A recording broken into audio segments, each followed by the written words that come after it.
Hello everyone, आशा है आप सब बहुत अच्छे होंगे। आज हम कक्षा 2 हिंदी का पाठ 21 जिसका नाम है हाथी साइकिल चला रहा था, इस कविता को पढ़ेंगे, समझेंगे और इसके प्रश्न उत्तर करेंगे। चलिए आगे बढ़ते हैं। हाथी साइकिल चला रहा था, पीछे चींटी बैठी थी। झूम रहा था हवा में हाथी, चींटी शान से ऐंठी थी। तभी चढ़ाई सीधी आई, लगे हाँफने हाथी दद्दा। चरर मरर चू रुकी साइकिल, लगा सरकने पीछे चक्का। चींटी चटकू दी साइकिल से, बोली मत घबराना दद्दा। आप पाँव पैडल पर मारो, मैं हूँ ना देती हूँ धक्का। तो बच्चों, ये प्यारी सी कविता लिखी है श्याम सुशील जी ने। ठीक है, चलिए अब इसका अर्थ समझते हैं। हाथी साइकिल चला रहा था, तो इसमें क्या कहा गया है कि जो हाथी है वो साइकिल चला रहा था। इस चित्र में भी आप देख सकते हैं कि हाथी साइकिल चला रहा है। पीछे चींटी बैठी थी और उसकी साइकिल में पीछे चींटी बैठी थी। झूम रहा था हवा में हाथी, और जो हाथी है वो बड़े मस्त होकर हवा में झूमते हुए साइकिल को चला रहा था। चींटी शान से ऐंठी थी। ऐंठी मतलब अकड़ कर, ठीक है, अकड़ कर रहना। और चींटी बड़ी शान से अकड़ कर उस साइकिल में पीछे बैठी हुई थी। तभी चढ़ाई सीधी आई। अब उसके बाद जब वो आगे बढ़े, आगे रास्ते में क्या आई? चढ़ाई, मतलब ऊपर की तरफ उनको चढ़ना था। प्लेन नहीं था रास्ता, चढ़ाई आ गई। लगे हाँफने हाथी दद्दा। और जब हम ऊपर चढ़ाई में चढ़ते हैं, साइकिल को चढ़ाएंगे, तो क्या होगा? आपकी सांस फूलेगी। सांस क्यों फूलेगी? ज़्यादा ताकत लगानी पड़ेगी चढ़ाई में चढ़ने के लिए। तो हाथी दद्दा जो है चढ़ाई में साइकिल को चढ़ाने की कोशिश करने लगे और वह हाँफने लगे। ज़ोर ज़ोर से उनको सांस लेनी पड़ी। ठीक है, ज़ोर ज़ोर से सांस लेने लगे, जिससे ऐसा लगता है कि हम हाँफ रहे हैं, है ना। ज़ोर ज़ोर से सांस लेना मतलब हाँफना। चरर मरर चू रुकी साइकिल, और धीरे धीरे जब हाथी ने जोर लगाया तो साइकिल आगे नहीं बढ़ रही थी। चर चर की आवाज़ करके साइकिल वहाँ पर रुक गई। लगा सरकने पीछे चक्का, और आगे बढ़ने की बजाय जो हाथी के पीछे वाली साइकिल का चक्का था, चक्का मतलब पहिया, वो पीछे की तरफ सरकने लगा, वापस नीचे आने लगा। ठीक है, तो चींटी चट कूदी साइकिल से, और इतने में ही जो चींटी है वो जल्दी से साइकिल से कूद के, देखो कूद के यहाँ पर आ गई। और हाथी से क्या बोली? मत घबराना दद्दा। वो चींटी बोली कि हाथी दद्दा तुम घबराना मत। साइकिल पीछे की तरफ आने लगी वापस इस तरीके से। तो चींटी बोलती है, हाथी दद्दा आप घबराना मत, आप पाँव पैडल पर मारो। जो साइकिल का ये वाला हिस्सा होता है जिसमें पैर रखते हैं उसे क्या बोलते हैं? पैडल। तो चींटी हाथी को बोलती है, हाथी दद्दा आप अपने पाँव पैडल पे मारो, पैडल चलाओ, मैं हूँ ना देती हूँ धक्का। मैं हूँ ना, घबराते क्यों हो? मैं तुम्हें धक्का देती हूँ और साइकिल ऊपर चढ़ जाएगी, है ना। तो ये है प्यारी सी कहानी, कविता। आगे है बातचीत के लिए। आइए इस कविता पर एक कहानी बनाएं। दिए गए खाली स्थान को भरकर कहानी पूरी कीजिए। तो बच्चों, आपने जो भी कविता पढ़ी उसमें से ये कहानी बनाई गई है, तो आपने यहाँ पर जो शब्द छूटे हैं उनको भरकर इस कहानी को पूरा करना है। तो यहाँ पर हाथी डैश चला रहा था। क्या चला रहा था? साइकिल। तो आप इस तरीके से लिखेंगे, हाथी साइकिल चला रहा था, उसके पीछे डैश बैठी थी। कौन बैठी थी? चींटी। हाथी के पीछे चींटी बैठी थी। हाथी मज़े से डैश था, क्या कर रहा था? मज़े से झूम रहा था। हाथी मज़े से झूम रहा था। ठीक है, हाथी मज़े से झूम रहा था, चींटी शान से ऐंठी थी। शान से ऐंठी थी। आगे सीधी आई। क्या आई? चढ़ाई। ठीक है, चढ़ने वाली जगह चढ़ाई आई, आगे सीधी चढ़ाई आई और साइकिल चलाते चलाते हाथी डैश लगा। क्या लगा? हाँफने, हाँफने लगा। साइकिल डैश की आवाज़ करती हुई रुक गई। कौन सी आवाज़ की साइकिल ने? चरर मरर चू, है ना। इस तरीके की आवाज़ करके साइकिल इस तरह की आवाज़ करने लगी और रुक गई और उसका पहिया पीछे सरकने लगा। ठीक है, चक्का दिया उसमें, उसका चक्का पीछे सरकने लगा। हाथी की सहायता करने के लिए चींटी चट से कूद गई थी। तो आप आगे लिखेंगे, हाथी की सहायता करने के लिए चींटी चट से साइकिल से कूदी, साइकिल से कूदी और उसने हाथी को कहा कि दद्दा, ठीक है, दद्दा आप ऐसे लिखेंगे, दद्दा आप बिल्कुल भी मत घबराना। क्या लिखेंगे आप यहाँ पर? घबराना, घबराना, घबराना। आप बस पैडल पर अपने पाँव मारो, मैं हूँ ना, मैं देती हूँ धक्का, मैं देती हूँ धक्का। ठीक है, इस तरीके से आप इस कहानी को पूरा करेंगे। इस कविता में भी एक कहानी छुपी है, आप इस कहानी को आगे बढ़ाइए। तो बच्चों, इसमें क्या बताया गया है? देखो, चींटी ने साइकिल को ज़ोर से धक्का दिया पर साइकिल आगे ही नहीं बढ़ रही थी। तो यहाँ पर एक लाइन लिखी गई है, इस कविता में भी कहानी छुपी हुई है ना। तो आप इस कहानी को आगे बढ़ाना है आपने और इस कहानी को और आगे बताना है कहानी के रूप में कि आगे क्या हुआ होगा। तो यहाँ से आप लिख सकते हैं, साइकिल आगे नहीं बढ़ रही थी पर चींटी ने हार नहीं मानी। चींटी ने हार नहीं मानी, वह कोशिश करती रही, कोशिश करती रही। अंत में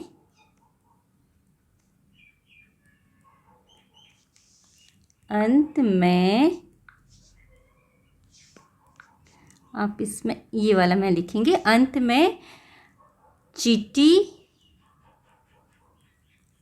और हाथी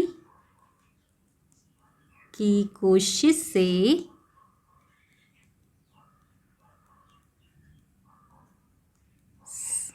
से साइकिल चढ़ाई पर चढ़ गई। ठीक है, साइकिल चढ़ाई पर चढ़ गई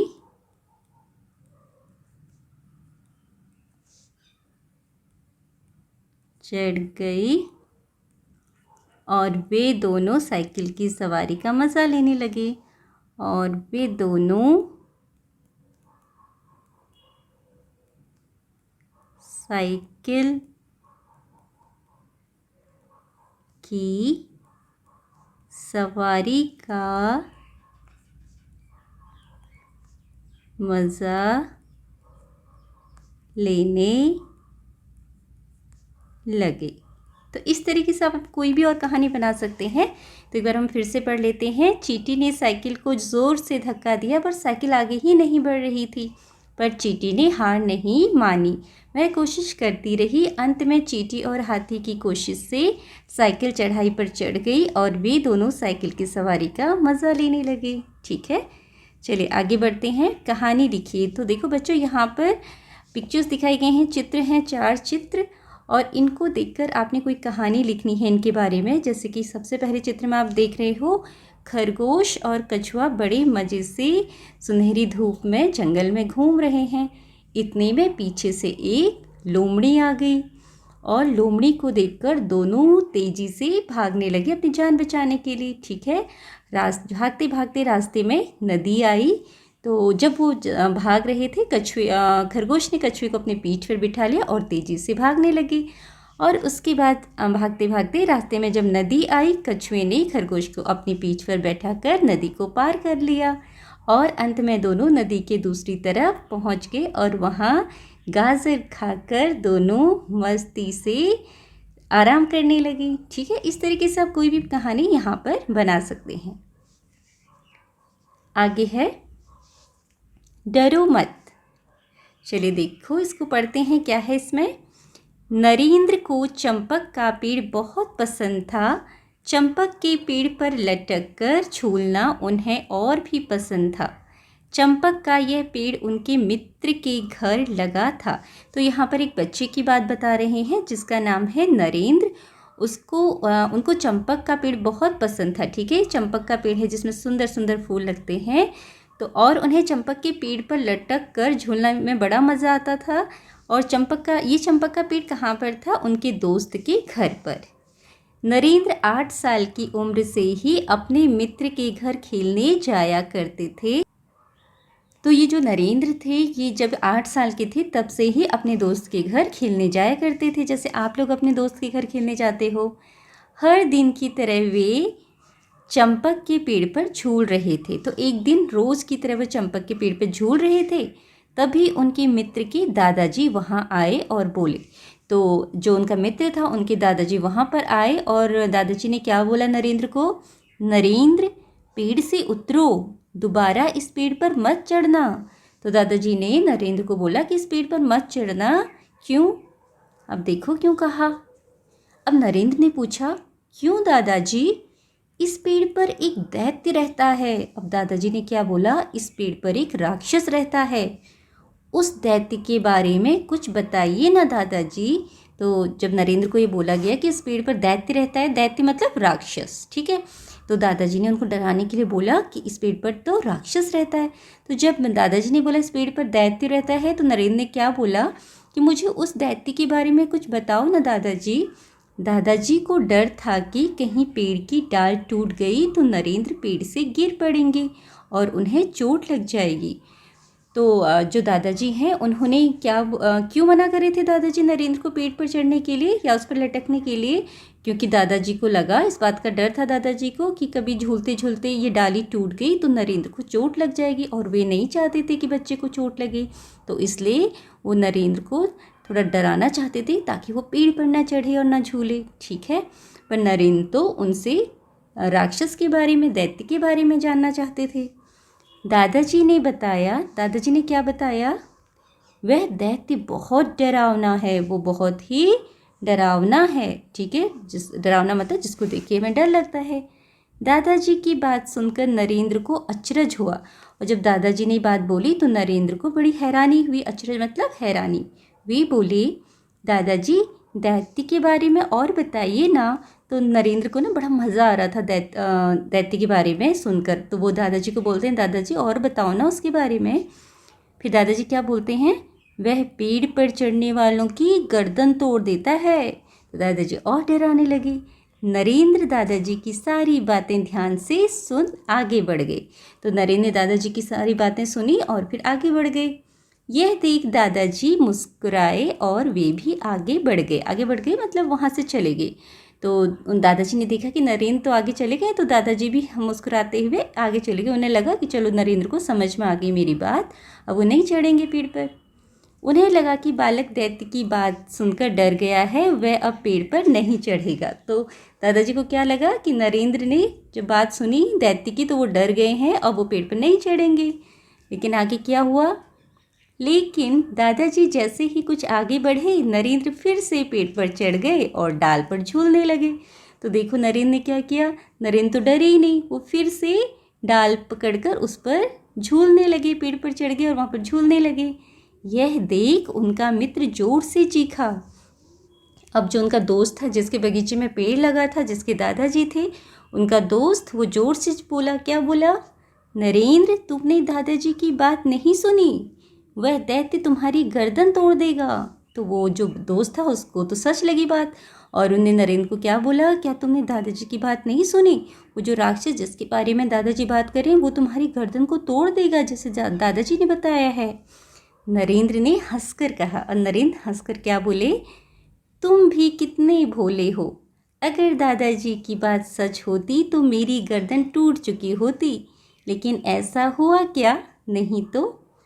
यही तो, किसी ने तुमसे कुछ कहा है उस पर यकीन मत करो, खुद सोचो इसलिए डरो मत। तो नरेंद्र क्या बोलते हैं यहाँ पर, नरेंद्र बोलते हैं कि अगर दादाजी की बात सच होती ना राक्षस वाली, तो मेरी गर्दन तो कब की टूट चुकी होती, क्योंकि मैं तो कई बार इसमें झूला हुआ हूँ। अगर राक्षस होता तो वो मेरी गर्दन आज तक तो तोड़ ही देता, है ना। तो वो बोलता है लेकिन मेरी गर्दन तो टूटी नहीं ना। तो उसका दोस्त बोलते हैं नहीं तो बोलता है यही तो, अगर आपसे कोई कुछ बात कहता है तो उस पर यकीन, एकदम से यकीन मत करो, पहले उसके बारे में सोचो, है ना। इसलिए एकदम से किसी की बात सुनकर डरना नहीं चाहिए। तो नरेंद्र बड़े ही निडर थे, ठीक है, जल्दी से डरते नहीं थे। आगे चलकर यही बालक नरेंद्र स्वामी विवेकानंद के नाम से प्रसिद्ध हुए। तो आगे चलकर जब ये बड़े हुए तो नरेंद्र कौन बने, स्वामी विवेकानंद। स्वामी विवेकानंद बचपन से ही निडर और समझदार थे। तो जो स्वामी विवेकानंद जी थे वो बहुत ही समझदार व्यक्ति थे, बहुत निडर थे, बहुत सारे लोग उनको मानते थे, उनकी बातें मानते थे, ठीक है। तो जो स्वामी विवेकानंद जी हैं उनके बारे में आप बड़ी कक्षाओं में भी पढ़ेंगे, और ज़रूर आप अपने माता पिता और बड़ों से इनके बारे में पूछिएगा, तो वो आपको ज़रूर स्वामी विवेकानंद के बारे में अच्छी अच्छी बातें बताएंगे। तो ठीक है बच्चों, और ये प्यारी सी कहानी नरेंद्र जी के बारे में, स्वामी विवेकानंद जी के बारे में किसने लिखी है, आस्तिक सिन्हा जी ने। तो इस तरीके से हमारा ये पाठ पूरा होता है। आशा है आपको ये पाठ समझ में आया होगा, and thank you for watching.